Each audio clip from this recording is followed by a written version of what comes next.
All right. Hello, everybody, and welcome to Geopolitical Trends, where truth matters. Excited to be with you on this July 29th. 2 more days for the month to be over. Where time goes. So, anyway, very, very excited to be with you. Hope you had a relaxing weekend. Mine was good, even though I had to be on doing the live streams, and also I had to do something yesterday with SL Content. I think he's going to release it on his channel. He asked me if I can answer some geopolitical questions and all that stuff. So it was good. So that's what I ended up doing yesterday, in addition to working on cutting the grass and dealing with the house stuff. So, but anyway, very excited to be with you as always. Got an interesting topic. As a matter of fact, I decided to do it as a part two. I did talk about this topic a few months ago. So I am continuing the conversation on that. Even back then, I questioned the decision of Meloni, the Italian prime minister, to head out to China, and to me, it was like, okay, do we call this hypocrisy, double standard, whatever term you want to use, and we will get into this debate or decision or analysis, whatever term you want to use. But first, let me say hi to all of you here. That Brandy Hang, too, good to see you as always. Okay, Fratelli, I'm not gonna say that word there for the screen name, you know why. So, but good to see you. YM, good to see you. Colin Chia, good to see you. Patrick Lim, Seymour Fact, Tira 1234. Give her a meal and send her straight out of your country. Interesting. Hang NG, good to see you as always. By the way, Hang is an avid supporter, has been buying me tea every day. So I'm very, very grateful to you. Thank you so much. Francis Tango, good to see you as always. Francis, I need to talk to you offline. If there is any way I can communicate with you, please. Theo, good to see you. Never too late to be sorry. That is true. You kind of forgive, but there in diplomacy, in geopolitics, I'm sorry, there are a lot of considerations, and I'm gonna get into the detail of all this. So, Eugene, good to see you. Andrea Inzaghi, you wrote, she is the most despicable liar in Italian history. Wow. Hamad Sidi, good to see you. Also, Hamad, I would like to talk to you privately if it's possible. Willie Holman, good to see you. Bill Lee, Rigo First, Timeline Dunkley, Laval, good to see you. Abdul Fal, good to see you as always. Army with Harmony, here you are. David King and Hairless Apes. Wong KC, Truth Seeker.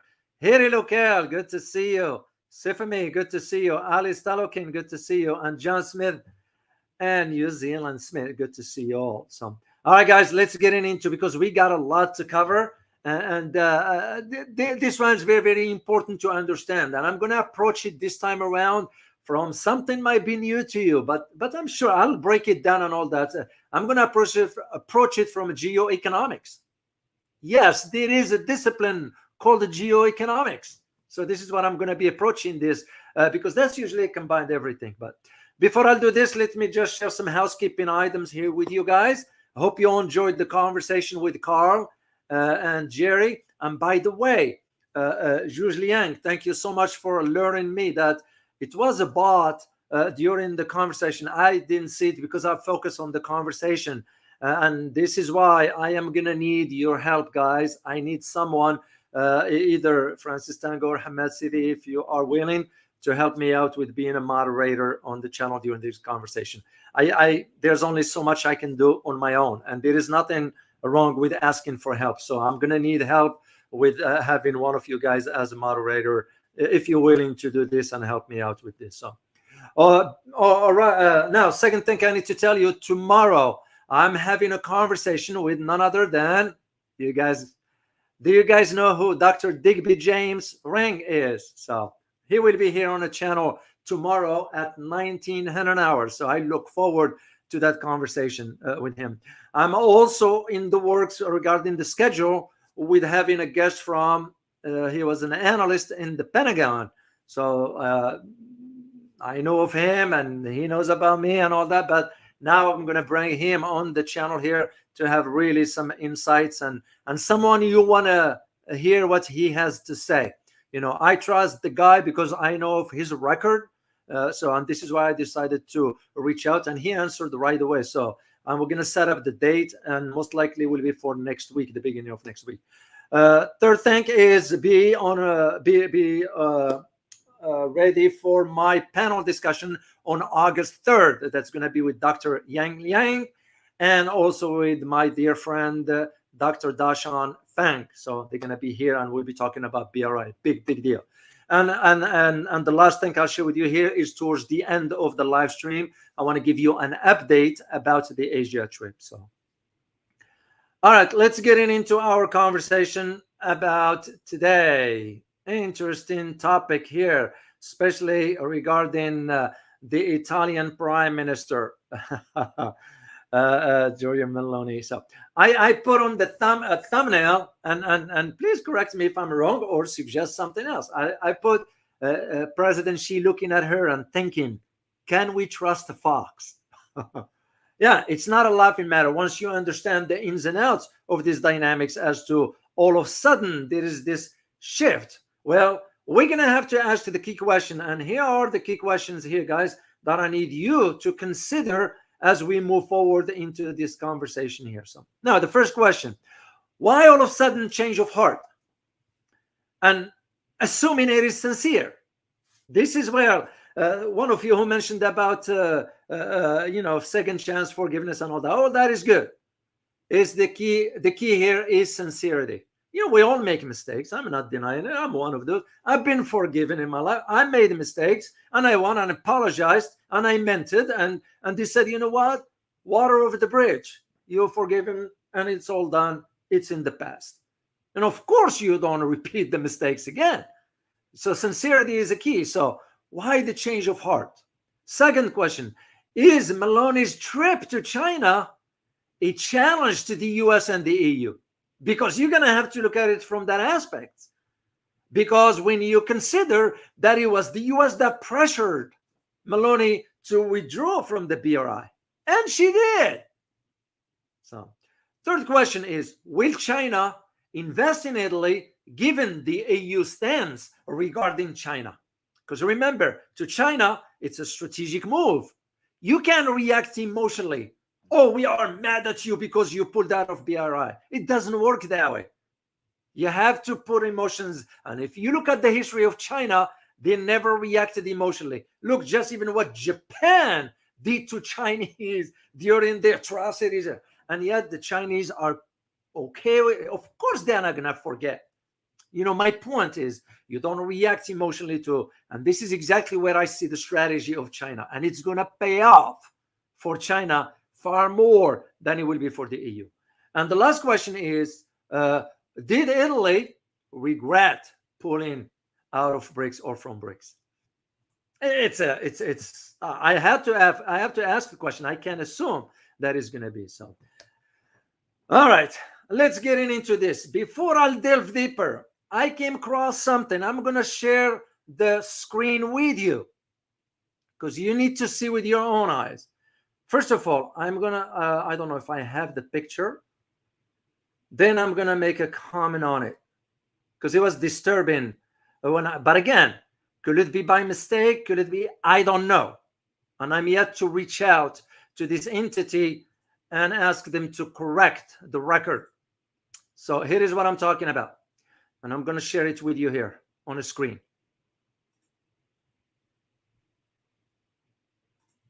Share screen. Now, this is an article. Okay, I just want you to see what it says right there. What does it say? It says Italy and China forge new path of cooperation with 3-year action plan, which is true. Here is where my issue is. Look at this picture. Look what they put. Now, I am asking,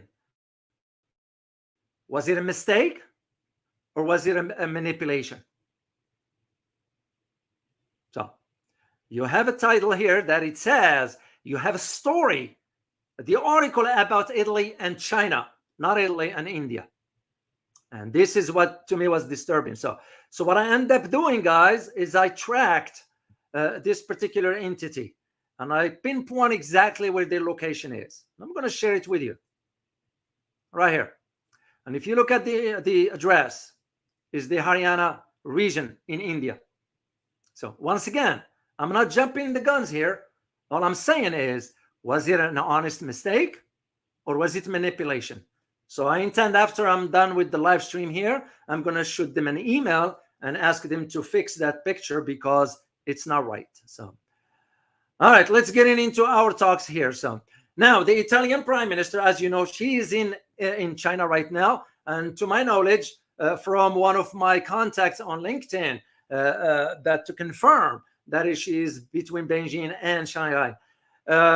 She's been there for 3 days and her trip will end on the 31st. So she got 2 more days, However, all this is nice and all that. Yet what's at the heart of it is that Meloni, Prime Minister, finds itself in a precarious position here because you are traveling, Meloni in this case, traveling back, begging for now Chinese investments. Okay, if you are to do this, what made you think all of a sudden you succumbed to the pressure from the United States by pulling out of BRI, knowing that your country is going to benefit from that? And if you were able to succumb to this pressure from the US, what can you do next? And now she has to go back. It's almost begging because there is no other way of saying it. And shame on her. I'll say it. I don't shy away. Shame on Western leaders that, because to me, this, you know what this is, guys? This is like the height of hypocrisy. Why didn't she admit it openly and publicly? You know what? I was pressured by the US. I made a mistake. Make it an official statement. I understand in diplomacy how things have to be measured and so forth. But this is different. All of a sudden, you are now going back to China asking for economic assistance after you withdrew from the BRI only 10 months ago. Not just a year ago, whatever that was. So, and this is where, for me, it raised eyebrows. It just didn't make sense. On the other hand, that's why I asked the question, is Meloni's trip to China a challenge to the EU? In other words, are they pivoting away from the position the EU is taking on China regarding the tariff on AVs and so forth? Because that's, to me, I look at it like a bold move. Sometimes when you have to do what you have to do, it's where the issue with European leaders is lack of humility. That is where the issue. Some of us in the West collective, we have this sense of arrogance, sense of superiority, which doesn't bode well. Given now the global state, the global order is shifting. Cooperation will do you far more than this grandstanding. It won't work. And this is why I looked at her decision. It's a bold move. I'm not denying it. You give credit where credit is due. But at the same time, if there is a bold move, does he have some substance to it? Does he carry substance in it? All of a sudden, you're seeking support from China when you are part of the EU pushing for the now. Why didn't Italy push back against the EU decision like Orban did? See, that's to me where, here is the thing, guys. Leadership doesn't matter. President, prime minister, professor, a manager, whatever. Leadership is tested when it matters. Because in this case, it matters. So we shall see. And this is why this 5 days trip to China is going to now put things in perspective. Well, of course, one of the main events that took place just yesterday is the signing of a 3-year agreement that's between Italy and China. And I'm going to share a screen with you about this particular. I want you to take a listen here, please. And they do have the translation of it, so you can see. It just is very, very important for you to see. And I have another one for the a few seconds of President Xi statements. So here we go. Take a listen, guys. China and Italy have signed a 3-year plan aiming to bolster industrial collaboration while repairing strained relations. Italian Prime Minister Giorgia Meloni's official Beijing visit comes a year after Italy dropped out of Chinese leader Xi Jinping's Belt and Road Initiative. Gli antichi rapporti tra Italia e Cina sono caratterizzati da una cooperazione economica e commerciale molto significativa, una dimensione strategica che dobbiamo continuare a coltivare anche e soprattutto di fronte alla complessa situazione internazionale nella quale ci troviamo. As part of the plan, the two countries will participate in supercharged trade spanning electric. Okay, I'm gonna stop it there. All right, I just want you, here's the second one. Let me get the second one, guys, because I need you to listen to President Xi's keyword statements. What's important about this, guys, and I did find the picture, by the way. I'm going to share it with you right here. This is the meeting that took place in Diaote State Office or Palace, whatever term you want to use for that, with President Xi and the Prime Minister Giorgia Meloni. And we give credit to Getty Images. These are their image there. So that's what I wanted to. So take a listen at this particular, it's very, very, very, very short for President Xi, because it's very important for you to hear it. Then I'm going to elaborate on that within my own analysis. And that is the reason why I wanted to do it this way. 欢迎总理女士访华，我很高兴再次同你会面。当前世界百年变局加速演进，各国相通则共进，封闭则各退，团结则共进，分裂则各退。中伊两国应秉持源远流长的思路精神，从历史维度、战略高度和长远角度看待和发展双边关系，推动国际社会求同化异，扩大共识，让古丝绸之路构筑的东西方交流之桥焕发出新的时代光彩。Okay, so that is very, very important for you guys too. I want you to hear this, because I'm going to get into the detail of this specific measured words by President Xi, which is an indication already that it's almost the message that President Xi was sending to her. And I am sure she was staring and listening, but also thinking at the same time, which direction do I go now? Because if it's coming from President Xi, when I say President Xi, I'm referring to China, that is playing a major role on the global stage. I'm gonna have to think about, where should I take my country? Which direction? And that is the reason why I wanted you to listen to this one, to understand. And like I argued this before, this new multipolar will require cooperation. It becomes now, which country is gonna want to cooperate and move forward for the sake of their people? And which one they want to resist it, like my country, which most likely will do, because there is an entity behind the scenes that controls the management of the US government. So either we're going to resist it or we're going to cooperate, at least for us. Now, Italy is in that spot now, thinking about, well, we already made a big mistake by pulling out of the BRI. Now, I don't know what the detail, how it works, if they want to go back to the BRI. Personally, I will be questioning their sincerity. They have to have some clause into this that kind of because you can't have it both ways.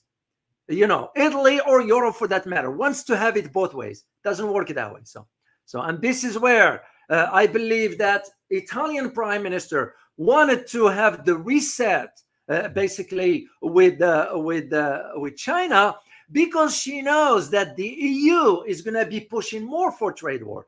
This one also has to do with another dimension that has to do with the United States. And this has to do with President Trump's announcement on two fronts. one on China and one on Europe. On China, candidate Trump, he's not a president, candidate Trump already said that, well, we're going to put 60% on tariffs on China. And by the way, we are going to be putting tariffs on the European merchandise also. So Meloni is thinking about, I can't take chance with this. So which is the easier one to take? Maybe the Chinese.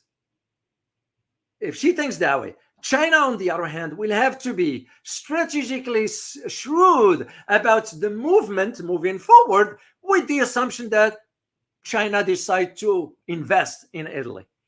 And the way you know for why Meloni is one to China to attract Chinese investments, those will be particular in one particular industry, has to do with the auto manufacturing.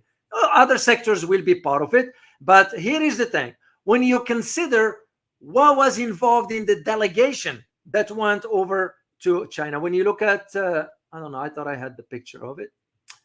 No, I don't. That picture I showed you when President Xi was talking, that was a delegation on both parts, the Chinese and the Italian. Well, Giorgia Meloni, one with her, it was the CEOs of Italian companies like tire maker Pirelli, that's one, energy conglomerate ANI, luxury fashion Dolce & Gabbana, which you all know. You know, those are some examples of who accompanied Giorgia Meloni to China, to highlight to you the need and desperation. I'll use the term carefully, desperation for Chinese investments. That is what's at the heart of it. So now, before I do this, I'm going to do a brief geography, because you need to know this to put the BRI in perspective, and for you to understand why Meloni has realized that it made a mistake by succumbing to U.S. pressure. Without geography and, of course, a little bit of history, things will not make sense to you. So here's, let me share the map with you, because it's very important to see the location.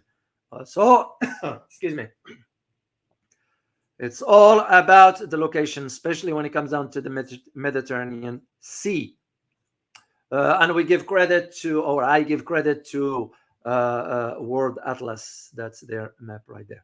So Italy, when you look at it, its location, you know, it's in South Central Europe on the Apennine Peninsula. It is sort of, it shares its borders with Switzerland and Austria to the north, with Slovenia into the northeast, with France in the northwest.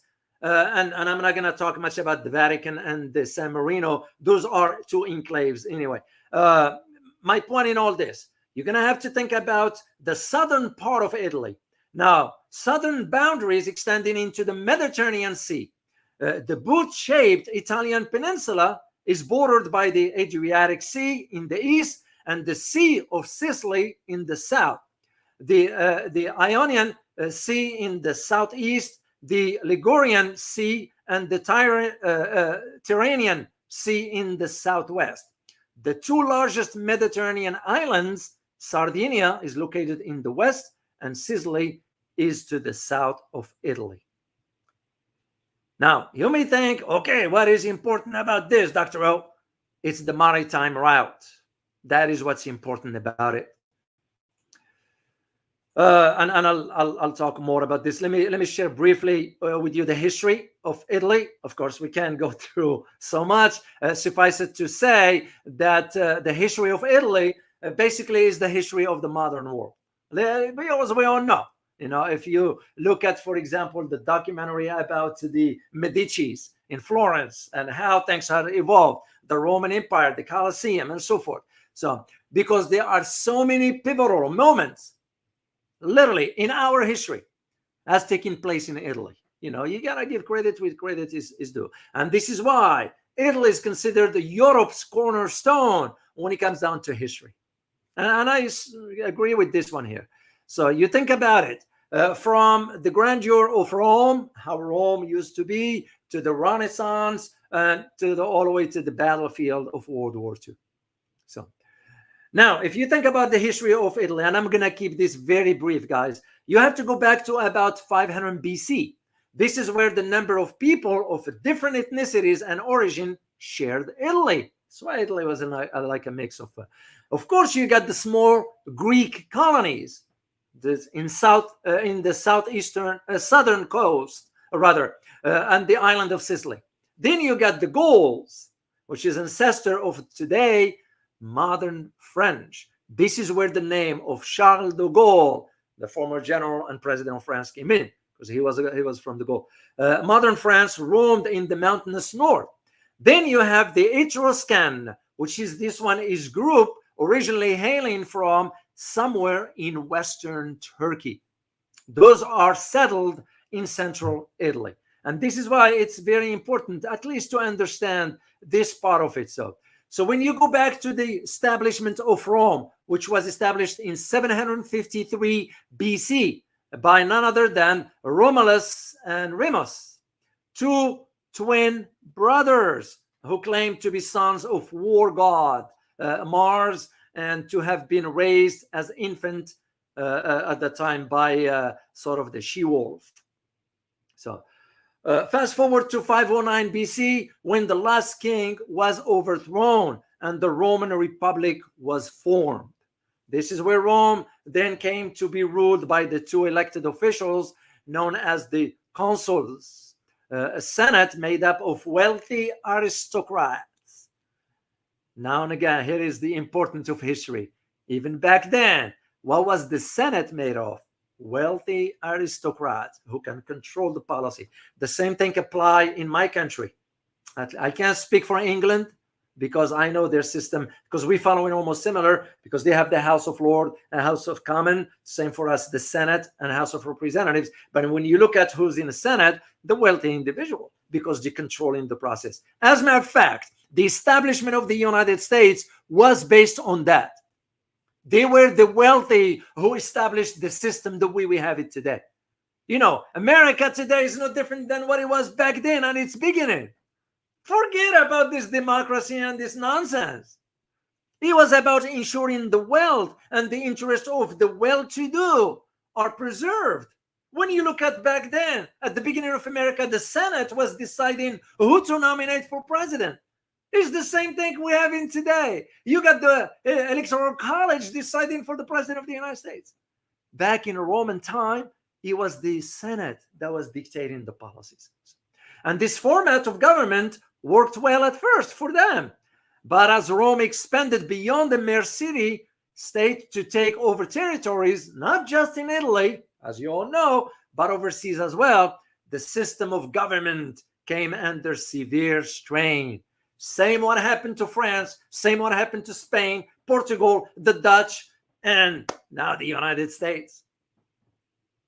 Because also corruption gets in deep into the system. So, and this is where the 1st century BC, when Rome fell into the crisis, it was a major one. And you all remember Spartacus, right? The slave, he led the common people revolt. Once again, I'm sharing history with you to draw lessons from it. If only people understand the power they have. But you got sheeps out there, they can't understand. And they just buy in the argument, whatever that argument is. And this is why, to tie it to our conversation, for Meloni to be going to China, you know, what does she think? The Chinese are stupid? They can't read between the lines? They can't see hypocrisy? They can't understand the double standard? But again, this is where the importance of history, guys, I can't stress this enough. And we happen to be poor readers of history. We don't learn from it much. And this is where once the rebellion or revolt against the rule of the aristocratic politicians, Rome was able to put down the rebellion, but at a great cost. And that cost was the republic was dissolved in a series of military dictatorships that ended with the assassination of, do you guys know who was assassinated? It's a famous, let me just, I want to know your input in world history. You know, who was assassinated once the republic was dissolved? It's when now? And I'm sure you do. Let me just check. I am sure you do, guys. Let me see here. And like I always say, I like to have your input into the conversation here, because that's what we do. We are conversing here. No. Yeah, a big figure in history.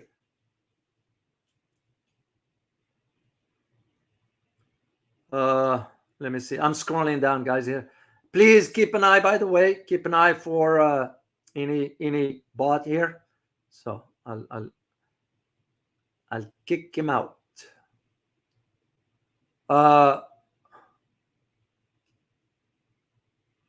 Okay, I don't see it here, guys. I need to move on with this one. Oh, Cosmo.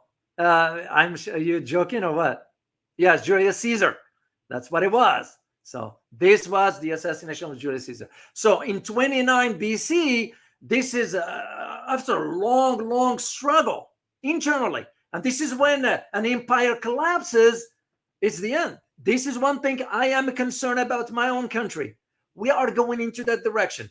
So what happened? Julius Caesar's nephew, Octavius, seized power and declared himself Emperor Augustus. And this is where the Roman Empire was born. So for the next 200 years, Rome thrived. And you all know the rest. And I'm going to stop right here, guys, because it's so long. Suffice it to say, the collapse of Roman Empire was from within, not because of a foreign invasion, not because of a foreign war. It was because of the breakdown in social structure and corruption. The same scenario I am witnessing right now in my country here, and also throughout the West. You all saw the opening ceremony of the Olympics in France. What a shame. What a shame. You know, this has nothing to do with religion. I am not a religious guy. You know, I don't do that kind of stuff, but I show respect. You show them respect.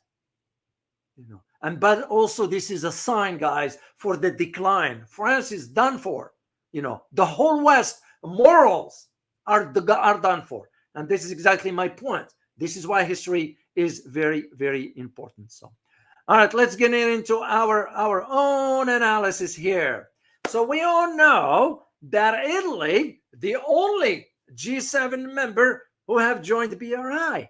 So it was like the odd. But at the same time, it wasn't the odd. It was a smart move that they couldn't withstand the pressure from the United States and end up pulling out. Because Italy didn't realize the importance of why BRI is going to make sense. This is why you see, and the reason why I wanted to show you the map is to highlight to you the maritime.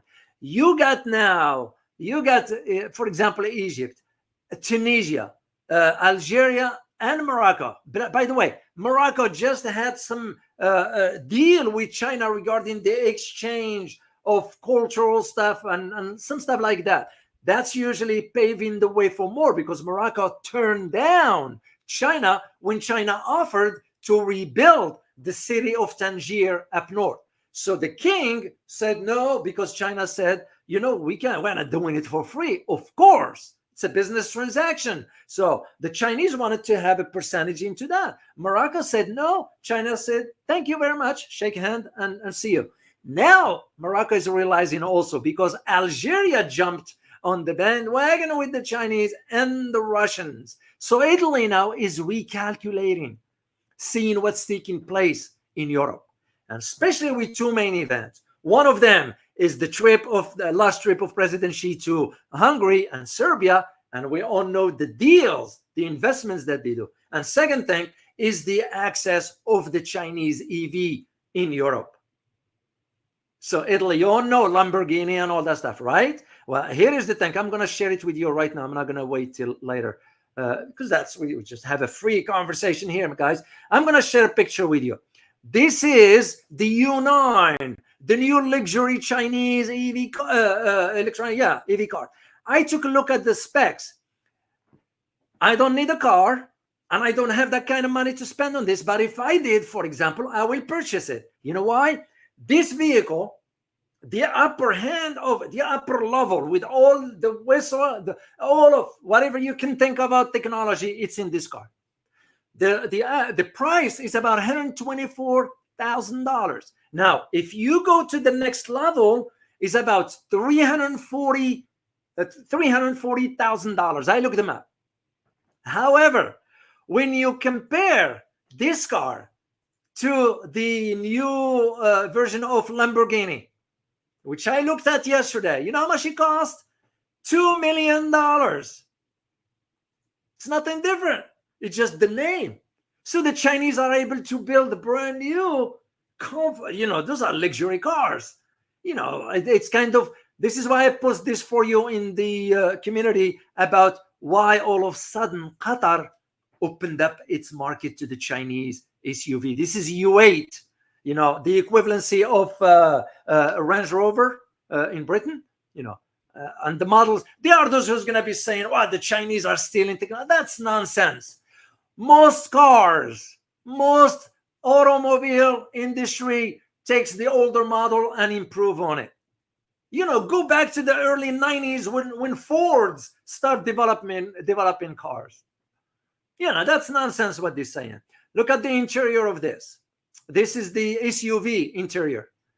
Luxury and comfort and the good price for it. So for me personally, hypothetically, if I were to buy it, for $124,000, you get this luxury car that is like the equivalency of Lamborghini. Except Lamborghini will cost $2 million. This one, $124,000. The lower end, but the upper end is about $340,000 based on the record that I looked at recently. So very, very interesting to understand this. And again, this falls within the conversation that we are talking about. The delegation that went with Italy, with the prime minister to China, because they are begging. That's a subtle way of asking Chinese, please, put in some investments in our country because we screw up.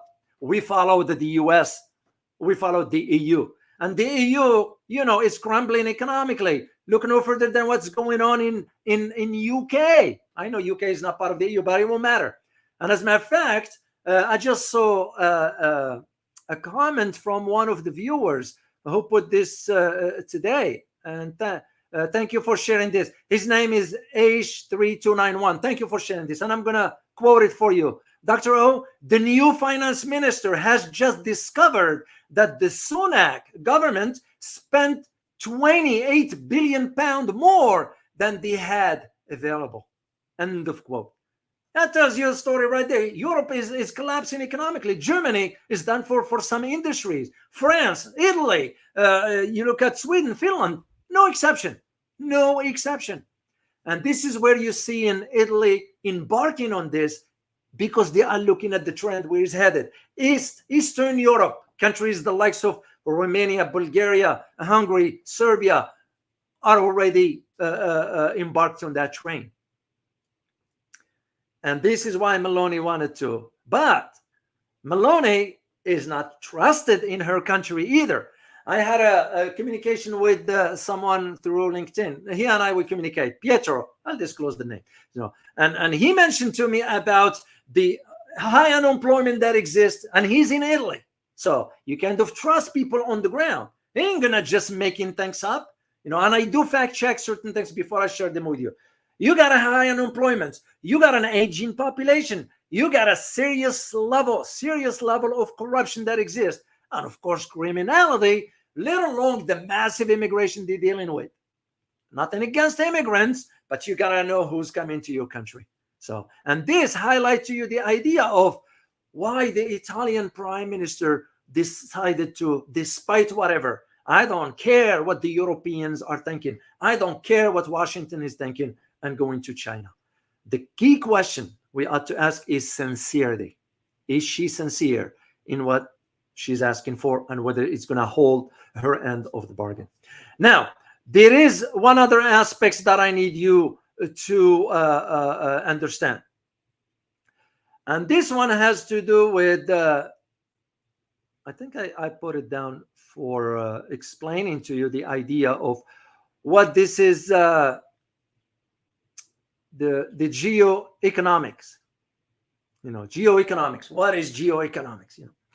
That's usually when you consider geopolitics and economics, of course, self-explanatory. So It's like the study of the spatial, temporal, and political aspects. You get two elements working together, economics and resources, combined with geopolitics. So, and by the way, this term, geoeconomics, there is no widely sort of accepted singular definition. Geoeconomics is this, that's it. No. The distinction of geoeconomics separately from geopolitics is often sort of, you can tell if you are talking about strictly geopolitical aspects of it, you're talking about the political decisions, the strategic decisions governments embark on. When you think about the economics separately, you're thinking about the decisions from an economic perspective. And you combine the two as to how much economic will impact geopolitics and vice versa. This is what I always say. When you think of geopolitics, you think of finance? Yeah, because they are intertwined. When you think geopolitics and think energy? Yeah, because they are intertwined. Anytime oil prices goes up, geopolitical decisions end up being the one that is influencing that direction, whatever that might be. So to the Prime Minister, Giorgia Meloni, is considering the Chinese investments so crucial. This is the key word, guys. So important, so vital to sort of, what's the word I'm looking for? To revolutionize, to sort of, you're going to have to give life to the Italian economy, because Italian economy is sluggish as we speak. And it's not Italy. It's not just Italy. It's the whole Europe. Why? Because they embarked on a failed policies directed by the United States. And all it was because we want to have our companies control the markets in Europe. This is why Italy now is looking at, because the common question, which I am sure you guys are asking yourself, that why she didn't come to the US asking for help? Why she didn't go to Brussels and ask the parliament for, hey, we need assistance here. Instead, he's going to China.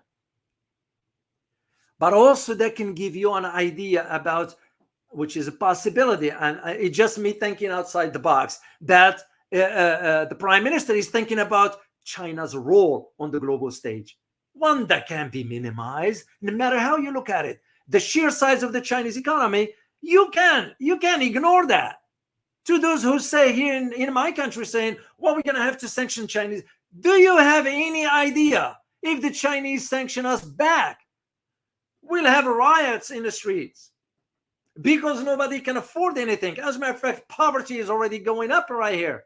Same thing in Italy and across Europe.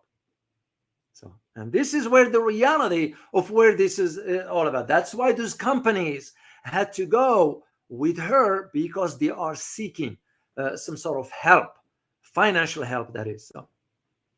Well, of course, we can't forget what took place when Italy decided to withdraw from the BRI under pressure from the United States. Yeah, and I have a picture for you that says it all. Right here, guys, take a look. Hey, I want you to pull out of the BRI. Okay? That's to me what it says. It's straightforward. It's because she was, you all remember when she came to power, she was against, when she was campaigning, she was against the sanctions against the Russians. The moment she got into power, what happened? So that just, it tells you right there. Oh, Harry Local, thank you so much for your super sticker. Berlusconi is turning out in his grave. I agree. Despite how you look at for the late Berlusconi, yeah, he was whatever, but still, he pushed for the economy of the Italians. Yes, he was European also and all that stuff, but no, he looked at because ANI, and I have a knowledge of this because I once did some consulting, and I have some contacts with Gazprom in Russia, major investments. As a matter of fact, I argued in one of the consultation with someone who has connection with the head of the ANI by saying, If Italy can get in on a project by building pipelines coming through Mediterranean, they'll get it made. And that argument, I made it back in 2015 or 16. So, Rafael, good to see you, man. Why are Putin and Xi so naive? I don't get it. Well, Rafael, they are not naive. They are playing a smart move, smart calculations. And the way I see it, I mean, I understand your point. And thank you very much for your super sticker, by the way. I understand your point, except that they are playing, the Russian president and the Chinese president are playing the long term. The long term. Because here is the thing. You as a leader in this case, if you are playing a role on the global stage, you do not want to create any setting where confrontation will ensue. Why? It's because it's going to turn things upside down in a bad way. This is why, to those who argue that, China is going to invade Taiwan, it's nonsense. It's nonsense. Because we cannot afford a war with China. And that war will not be just us and China. It will be global. So the Chinese leaders are thinking long term. The Russian leaders are thinking long term. For us, is we have to think about the next 3 years, our cycle, election stuff.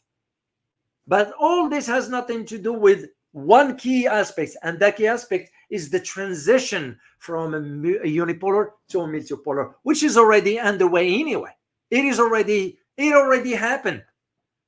I mean, the West is still hold on to that notion of, no. There are no problems in the world. There are no, it's too late for that. And I'm here to tell you guys. And that is why, just to answer your statement or to comment on it, the Russian and the Chinese are thinking strategically long term for a reason. So when you think about when Meloni, there is another aspect that I found very, I won't use the term disturbing, but the ability of Meloni to think of herself that she can, for example, take the lead within the Western collective West leadership. No, first of all, she's not qualified for that. It is one. Second, she doesn't have the necessary experience or the depth of understanding international relations or geopolitical matters for that, when we talk about this one here. So when Meloni, Prime Minister, try to see herself as the top diplomat who is able to speak to leaders across sort of the ideological spectrums, no, she's no equivalent to, for example, the Prime Minister of Hungary, Orban.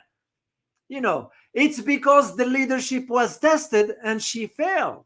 She failed when the US just pressured her to pull out of BRI. And the reason also because we have our military presence in Aviano, inside Italy, big time. So, and this is why. Or you think about the likes of Orban, the likes of Olaf Scholz. Those are, you can't compare. I don't know why she's trying to compare herself to Olaf Scholz. Come on. It's laughable. I laugh at this because the incompetency that exists within those Western leaders across the board. So, and this is why her ambitions, thinking in terms, I am sure, and I could be wrong, but my instincts is telling me otherwise. The way she's looking at it that if I go to China, have one-on-one with President Xi, which, by the way, he granted her an audience for strategic reason. She didn't do it because he cares to meet with her. No. It's a strategic move. Because President Xi, will be able to possession China and separate the wedge, or create a wedge between Europe and the US. Not in a malicious way. No. This one has to do with the reality of economics. By China creating that wedge, it's for Europe to see with its own eyes.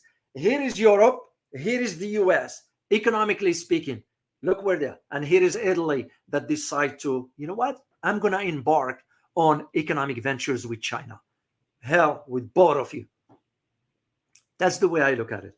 So for Meloni to be thinking in terms that, well, I am going to be speaking to President Xi, is because she also realizes the whole new global order, this multipolar, you cannot ignore China, no matter how you look at it.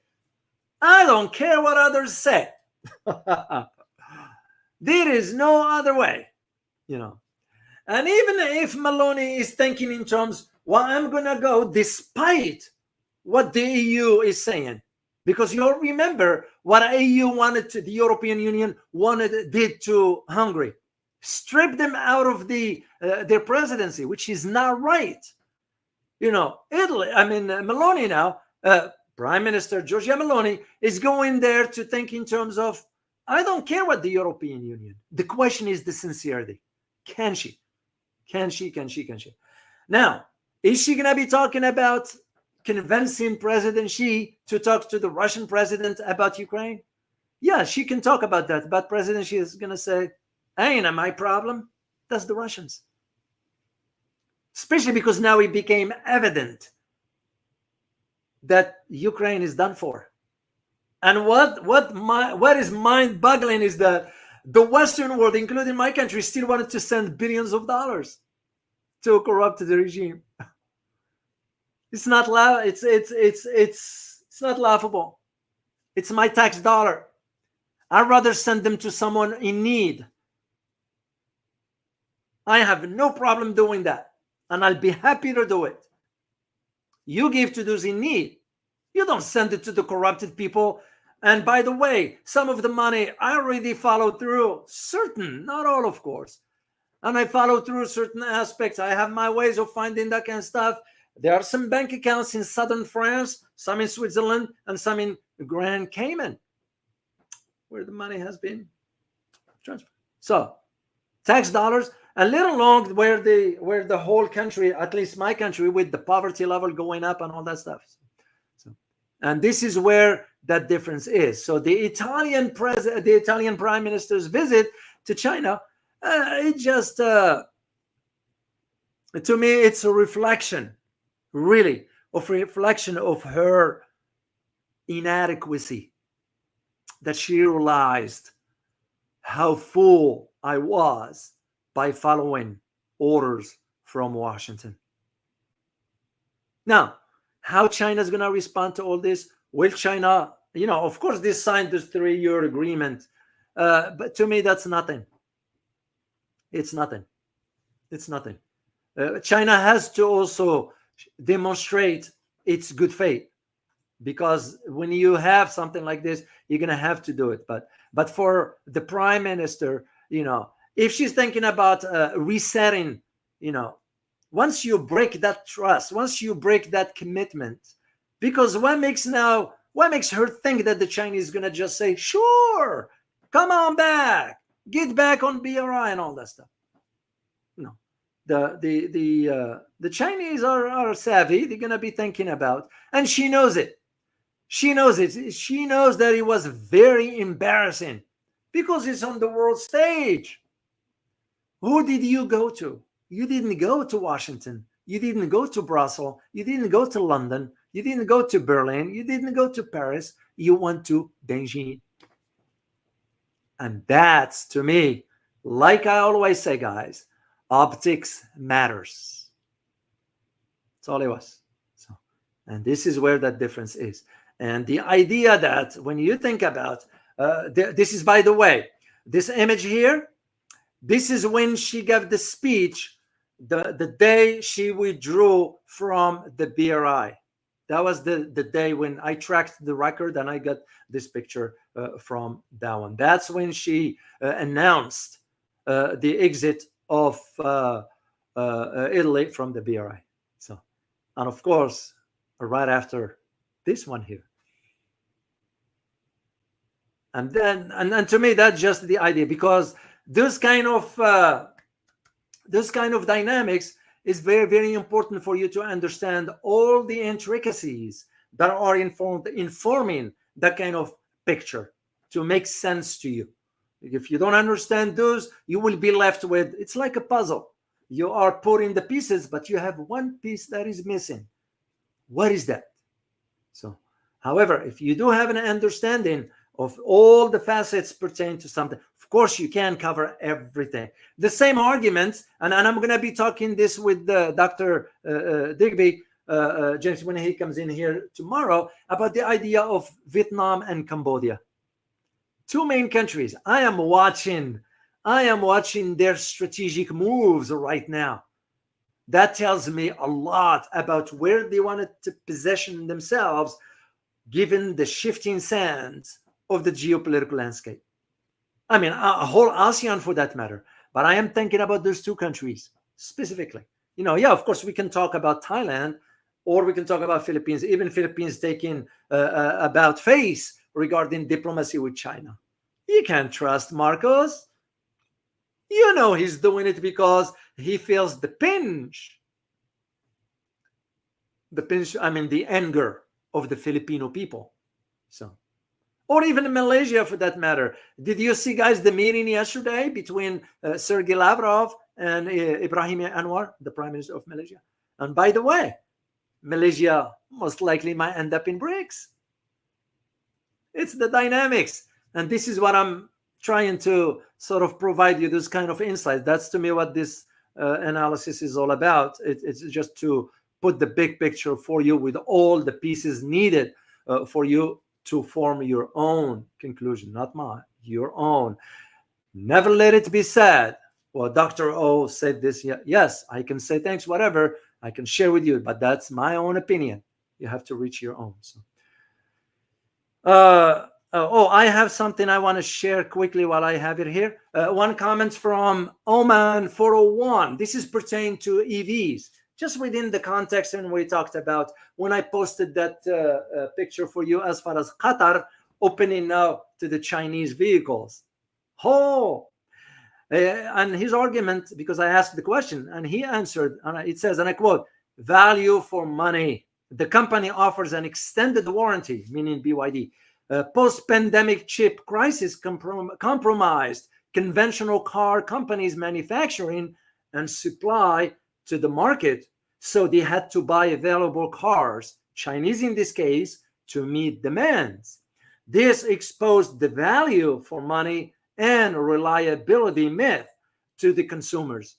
Most of all, Chinese cars come with superior design concepts and features, which is a convenient aesthetic desire community will be attracted at some point. End of quote. Spot on.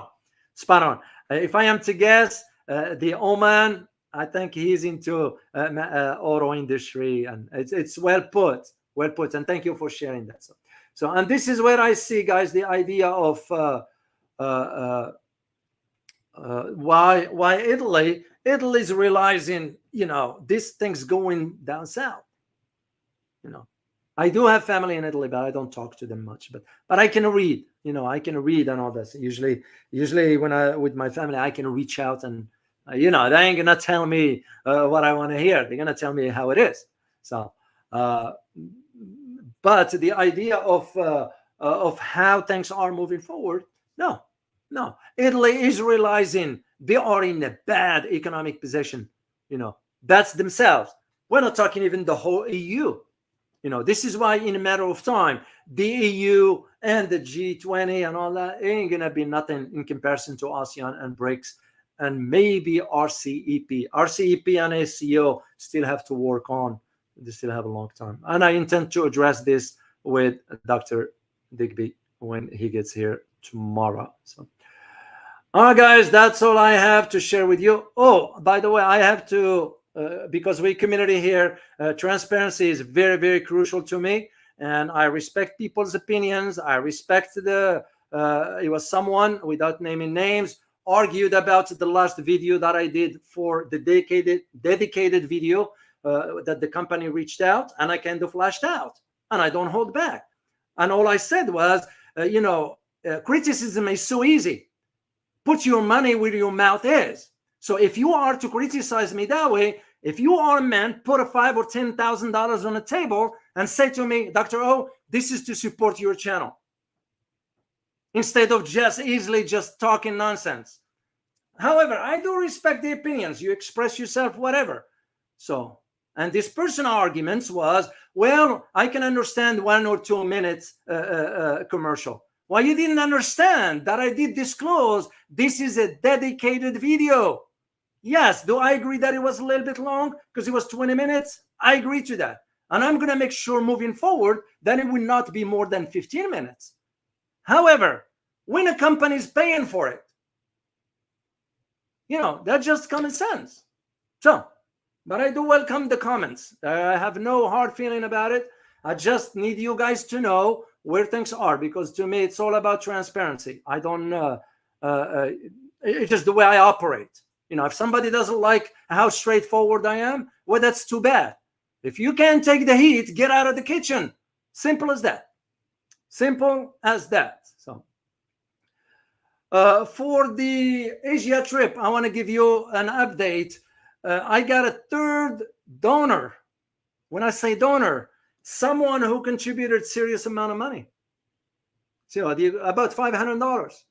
So I got now 3 donors. So, except that they are asking me, all of them asking me not to disclose a name, and I am going to honor that. So far, things are moving forward. So I am in the preparation plan, and I will share with you where things are as far as the where we are regarding where the funds are, because you need to know where do we stand into all this. My back. All right, let me share the screen with you. And I thank all those who've been supporting both the channel and this Asia trip. So here is where we are as of today. However, that's not the exact number. You need to add $1,500 to that. And the $1,500 is from those private donors. That's so it amounts to 1.5. So you're talking about $6,200. That's where we are at. So we crossed halfway. I got another $4,000 to go. I still have enough time. It's because here's the thing. By the end of August, I need to make sure I reach the amount, $10,000. So, but I want to thank everybody who's been donating to the Asia trip, everybody who's been supporting the channel. I am very grateful. I want you to know that. I don't take it for granted, and I will pay it forward. I will pay it forward one way or another, because in life, it's not about just taking. It is also about giving. And I don't like to talk much about what I do, but you do have to give. You give because you don't just take. You give also. Now, I take this opportunity, beside thanking those on Buy Me Coffee and the Asia trip, I also would like to say thank you to the members of the channel on YouTube channel. RC, for example, who just became a member just yesterday. Ronald Chow, Richard Ciro. I got a lot of people here. I'm just going to quickly. Lion King fan. Jeremiah Morrison, Louis Guster, Mangi Sain, Leonard McIntyre. Thank you very much. Dallin Kinton and Tokin Sipili, Emerson Bangura, Vance Cow, Sam Sivarovank, and the Strong Organization, Thomas Edison, Ray Camo. Ray Camo has been an avid supporter. Tony Bardawi, Boone, as always, Ron and Julie. Those are from down under, from New Zealand, I believe. So Bernard, Ulu, Bob Tan, Donald John, Sunak. I can't pronounce this one because it's in Chinese character. So I'm very grateful. Ghulam Abbas, thank you very much. And Benny Soon, Janice Rowe, many others. So I just want to, you give a shout out because that's the right thing to do. I know a lot of people don't like to hear whatever, but hey, it is what it is. All right, let me answer some questions here, guys. I'll start with Truth Seeker. Question. Do you know what is happening in Argentina now after Milei visited China? No, I don't. Because I think Argentina is also realizing what a fool he was of itself. But are you going to trust Milei It will be a mistake. Milei was placed there by the United States. It's because the US got concerned about China's BRI in Latin America, which is sort of right here, as we call it, the back door. It's not a back door of America. It's Latin America. They are sovereign states. I don't know why in Washington they're still using the term the back door of America. No, it's not. It's not. So, but that's what but for Argentina, no. And maybe it was good that BRICS didn't rush into it. That's like I always say, guys, BRICS cannot rush into just bringing whomever. When you look at countries that are stable politically and have something to add to the table economically, then by no means. Like Malaysia, for example. Well, Malaysia is going to add a lot to the table, given where its geographical location and given the amount of trade it does with China. Of course, Malaysia and India, it's nothing there, so, to my knowledge. So, all right, question from Jim Pasarotri. Question: what was the response from the Asian press about what? I don't know if this question is for me. Yeah, I don't know, and I can assume.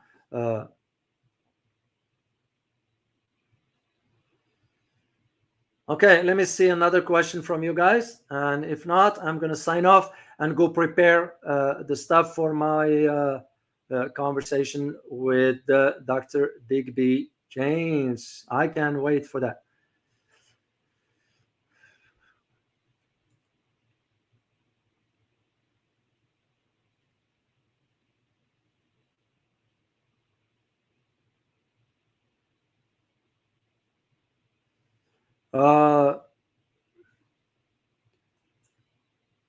Francis Tango, doctor, is that enough to go to China? How long do you think you want to stay there? Probably no more than 4 weeks. I can't stay long. Remember, if I am to stop by China, it will be my first time. But next year, I plan on doing this one here. But yeah, if I am going to one location, yeah, but I am not.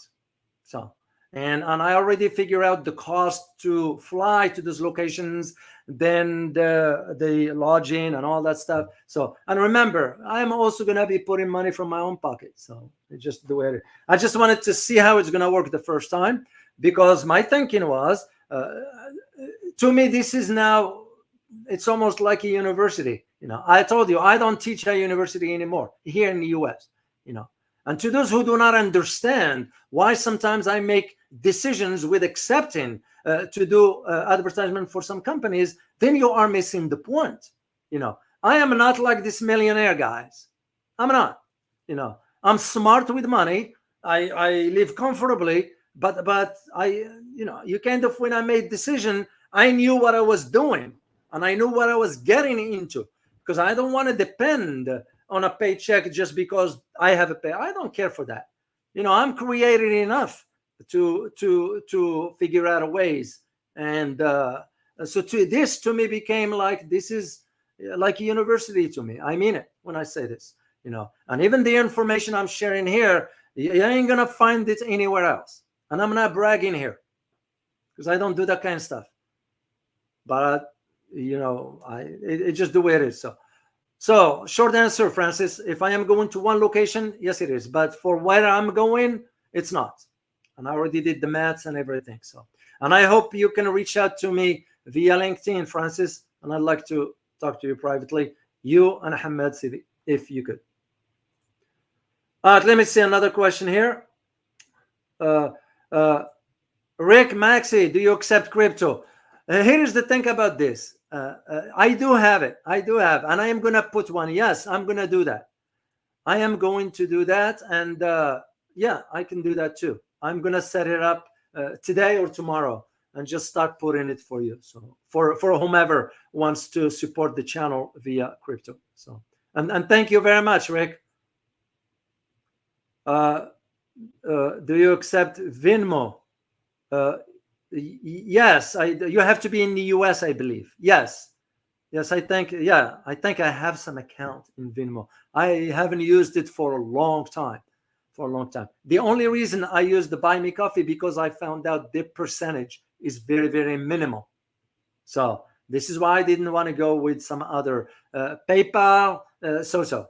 But for like a GoFundMe and all that, I don't do those kind of stuff, because or even here, without mentioning the name, the percentage is so high. So, but I do have, I think, one, and I will check it out. Karakulak, I will do it. I will do that. I'm gonna go and take a look at it this afternoon, and just reach out to them. And I do have investments in crypto, because you can't count on the US dollar, by the way. You can't. Just a matter of time. Army with Harmony. Army with Harmony. Why are Chinese nationals crossing illegal into Texas and California? I don't know why. I'm aware of that one, and I'm just wondering. But do I know for sure they are Chinese? No, I don't. No, I don't. Do you know how many some can come in under different passports, fake IDs? You know, and some don't even have a passport. You know, that's why I'm not sure. I can't assume that they are Chinese, because the logical will be, why will the Chinese will be coming all the way down here to come through the border? What for? Yeah. So I don't know. And I'll ask someone here in town that understand this, or maybe around that area, and I'll check it out.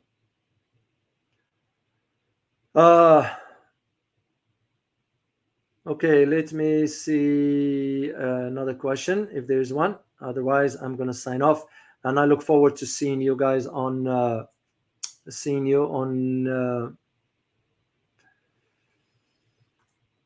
at 1900 hours tomorrow.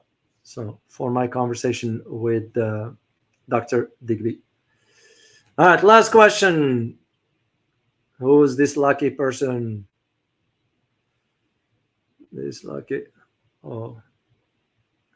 Once again, Harry Locale, thank you so much for your super sticker, man. Appreciate you. All right, no questions here. I'm going to sign off, guys. Question. Athene Wu. Here is question here. A question. Who do you think attacked the civilians areas in Golan Heights? It seems to me a false flag. It is a false flag indeed. Action to get the U.S. to fight. Right. Also possible someone hits the wrong target, or even the one that I checked on, a missile was fired mistakenly from Israel. I know there were Druze in that location. And again, like I mentioned, I might do a video for you guys, because there are certain intricacies inside Lebanon that you need to understand the makeup of society to make sense of what's going on. Even inside Lebanon, there are entities that are working on behalf of Israel. So, yeah, that's how. I don't know for a fact, but I did one possibility is that a missile was fired by mistake, or it is a false flag, which makes more sense to me than any other option here. So, all right, guys, I hope you found this very informative, and I look forward to seeing you tomorrow at 1900 hours. As always, remember, geopolitics impact your daily life in more ways than one. Till next time, guys. Bye-bye.